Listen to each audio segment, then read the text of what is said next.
Pool makhana curry. మీలో ఎంతమందికి pool makhana curry అంటే ఇష్టం? కామెంట్ చేయండి, అలాగే లైక్ చేయండి కూడా. ఇది చేయడం చాలా ఈజీ అండి.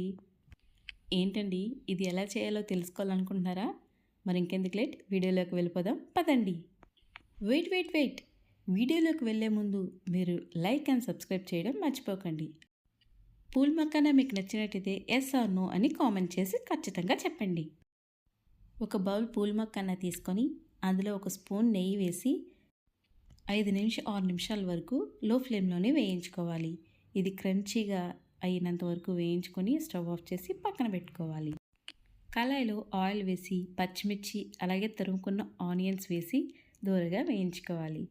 ఇవి చక్కగా వేగిన తర్వాత ఒక స్పూన్ అల్లం వెల్లుల్లి పేస్ట్ వేసి పచ్చివాసన పోయినంత వరకు వేయించుకోవాలి.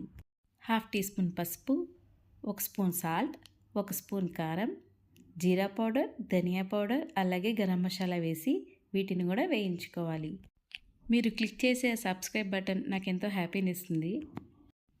పెరుగు వేసి వీటన్నిటిని ఒక 2 నిమిషాల పాటు వేయించాక పూల్ మక్కాన కూడా ఇందులో యాడ్ చేసి వీటిని ఒక 2 నిమిషాల పాటు వేయించుకొని మూత పెట్టి ఉంచుకుంటే ఫ్లేవర్ మొత్తం పూల్ మక్కాకే పడుతుందండి.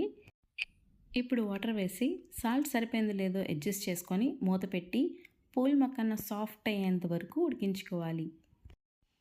చూడండి, పూల్ మక్కన ఎంత సాఫ్ట్గా అయిపోయిందో కదా. ఇప్పుడు స్టవ్ ఆఫ్ చేసి దీన్ని ఒక బౌల్లో తీసుకుంటే ఎంతో రుచికరమైన పూల్ మక్కన కర్రీ రెడీ అండి. ఇది రైస్తో కానీ చపాతీతో కానీ మంచి కాంబినేషన్. ఇది చేసుకోవడం ఎంత సింపులో ఆరోగ్యానికి అంత మంచిదండి. Thanks for watching till the end.